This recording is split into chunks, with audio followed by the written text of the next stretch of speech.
Can you start a house cleaning business on move-out cleans only? That's a great question. I'm Angela Brown, and this is Ask a House Cleaner. This is a show where you get to ask a house cleaning question, and I get to help you find an answer. You can ask your question at askahousecleaner.com, and there was a woman who wrote in, and she asked this.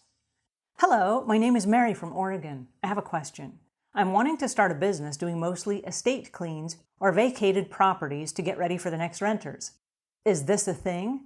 I can't find out a lot about it. Am I better just looking for a standard house cleaning, or is there a niche market in there somewhere? I greatly appreciate your help. Thank you. All right, well, Mary, this is a great question, and the answer is yes. There is a niche there, and there are some businesses who go after the move-out cleans only. Now, the move-out clean is going to be very different from your regular house cleaning move. When you go to a home, usually it is vacated, so there's nobody around, right? Nobody around also means there's usually a lot of times no electricity and no running water. So you have a little bit of a glitch there. How are you going to run a vacuum and how are you going to rinse out mops and things if there's no running water and there's no electricity? So you have your work cut out for you, and then you have to have a different kind of contract, because when we go to a regular house cleaning, we just assume that the lights are on and there's running water and all that stuff, right? The next thing that we have to think about is, who is your end game? Who is your target audience? Because in regular house cleaning, we work in neighborhoods. So any of the neighbors that live nearby can be customers based off of referral. But how many people do you know that live in the neighborhood that are moving right now? 3, 4? At any given time, it might be a few, but it's going to be rare that you'll have ongoing business in the same geographical location for move-out cleans. So you're going to be bouncing all over the city for people that are moving, which is a lot of commute time, not very cost effective, and you do not get paid for commute time, okay? Something to think about. Another thing is, how do you market your business? Are you going to go after realtors and have them be your customer and say, hey, will you give me the leads of the people that are moving? Because the realtors are more interested probably in closing the deal, but they're not the ones that are going to be paying you, probably. It's going to be the homeowner, okay? So they have to sell you to the homeowner.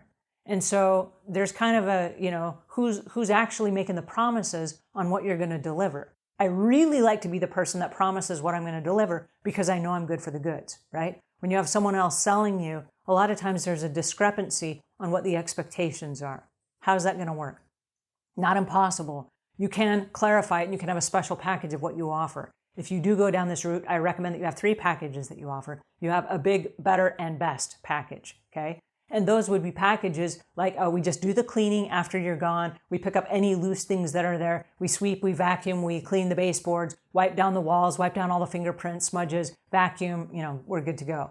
There's another package that might be a little bit more in-depth. It might include things like when you lift up the windows and the window sills have all that muckety muck in there, you're going to clean out all the window sills as well. You're going to clean out inside the cupboards. You're going to open up the cupboard doors and you're going to wipe out all of the cupboards. You're going to open up all of the drawers and wipe out all of the drawers, things like that. So it might be an extended package. Then there might be even a bigger package that includes things that we typically don't include in normal house cleaning, like cleaning the windows, for example, or maybe even the carpet. Maybe your company does other things, or maybe you outsource them to a third party so that you can guarantee that when a new customer walks in, especially like if they're going to buy a house and they're going to want the house to be house ready, when you walk in, you don't want dirty windows that haven't been washed in a year. You want to walk in and be able to see crystal clear through the whole entire house. It's going to make everything look better, right? So there might be like a bigger package for more money that you offer. And you can put together these packages, but here's the challenge. And I want you to be very clear about the challenge.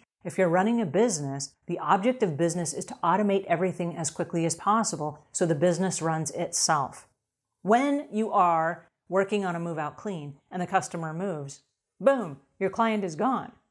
You have no way of getting new business coming in unless you start the sales cycle all over again, right? So you have to get in a frame of mind or a situation where you have a regular marketing program. And that's one of the reasons I love the house cleaning, is because once we have regular customers, we come back week after week or month after month or bi-weekly or whatever the agreement is. The sales cycle will last for years. We don't have to keep reinventing the sale at every cleaning, which you do if you have move-out cleans. So there are a couple things to think about. It's not an impossible business. I know some people that are just terrified of people. They don't want to be in people's homes. They don't like working around people. They don't like eye contact, all those things. They like working by themselves on a home that's vacant with nothing in it and no one is around. They like that. But another thing that I would challenge you is this, about the money. How are you going to get the money? A lot of times there's a confusion between, is it the realtor that's paying me or is it the homeowner? And then a lot of times house cleaners will do move out jobs and they don't get paid at all because the person that was supposed to pay you moved away, right? We knew they were moving. This is a move out clean. They moved away. They didn't get their phones hooked up. There was no money up front. Just lots of weird things happen. And then the house cleaner is left hanging. So you have to have your rules very crystal clear and in place, and the expectations in place. And you have to have the packages that you're offering in place and a way to guarantee that, so that if they come back in and it does not meet their standard of excellence, that you offer a satisfaction of some sort and you will come back, you will give the money back, you will make it right, however you do that, right? So yes, you can. Do I recommend it? I recommend that a regular house cleaning company is easier to get into. It's going to be more revenue on a regular basis, and it's going to be easier to market long term. All right, I hope that helps. If it does, give us a thumbs up. If you got questions or comments, leave those in the notes below. And until we meet again, leave the world a cleaner place than when you found it.